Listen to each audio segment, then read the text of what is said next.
আসসালামু আলাইকুম প্রিয় শিক্ষার্থীরা, কোর্স টিকার নতুন একটি ক্লাসে তোমাদের স্বাগতম। গত ক্লাসে আমরা জগদীশচন্দ্র বসু সম্পর্কে লেখক যা বলেছেন তা আমরা নিজেদের ভাষায় লিখেছিলাম এবং সুন্দরভাবে উপস্থাপন করেছিলাম।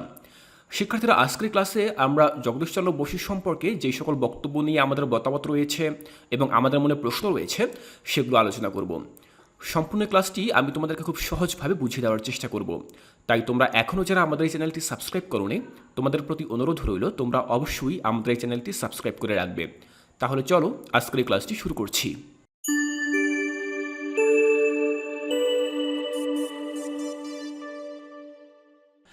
শিক্ষার্থীরা, আজকের এই টপিকটি খুবই চমৎকার এবং মজার একটি টপিক, কারণ এখানে আমরা আমাদের নিজেদের মতামত এবং মন্তব্য তুলে ধরতে পারবো। শিক্ষার্থীরা দেখো, প্রথমে বলা হয়েছে লেখা নিয়ে মতামত।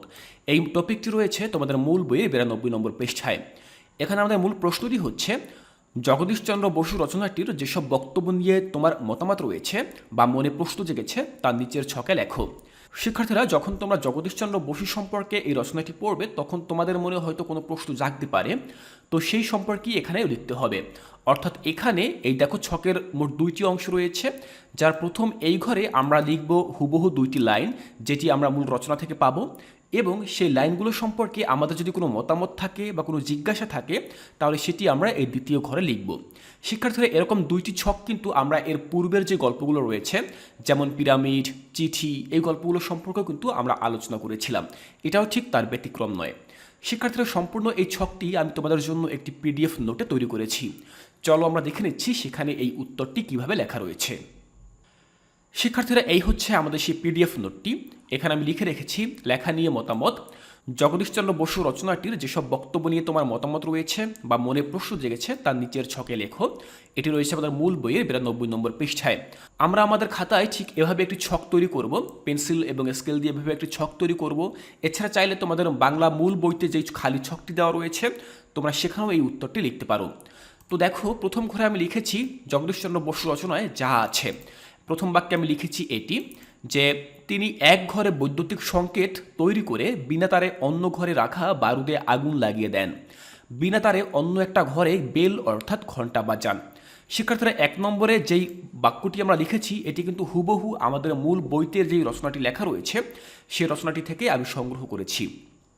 এখন এই যে বাক্যটি বলা হয়েছে এই বাক্যটি সম্পর্কে আমার ব্যক্তিগত কোনো মতামত বা জিজ্ঞাসা যদি থেকে থাকে তাহলে আমি সেটি এখানে তুলে ধরব। যেমন এখানে আমি মতামতের ঘরে লিখেছি, সত্যিই কি বৈদ্যুতিক সংকেত ব্যবহারের মাধ্যমে কোনো প্রকার তার ছাড়াই আগুন জ্বালানো যায়? আর ঘণ্টাও কি কোনো প্রকার তারের সাহায্য ছাড়া বাজানো সম্ভব? তা যাচাই করে দেখতে হবে। শিক্ষার্থীরা, আমি এখানে লিখে দিয়েছি যে আসলে 1 নম্বরে এখানে জগদীশচন্দ্র বসু যেভাবে বিনা তারে কোনো আগুন লাগিয়ে দেওয়ার বিষয়টি বলেছেন সেটা আসলে সঠিক কিনা সেই সম্পর্কে আমার একটা মতামত রয়েছে। কি সেই মতামতটি সেটি আমি এখানে তুলে ধরেছি। এর পরের বাক্য হচ্ছে 2 নম্বরে বলা হয়েছে, জগদীশ ছিলেন পদার্থবিজ্ঞানী।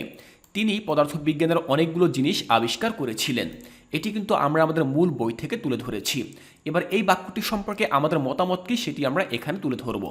দেখো, এখানে বলা হয়েছে, যেহেতু তিনি একজন বাঙালি বিজ্ঞানী ছিলেন তাই তিনি আমাদের গর্ব।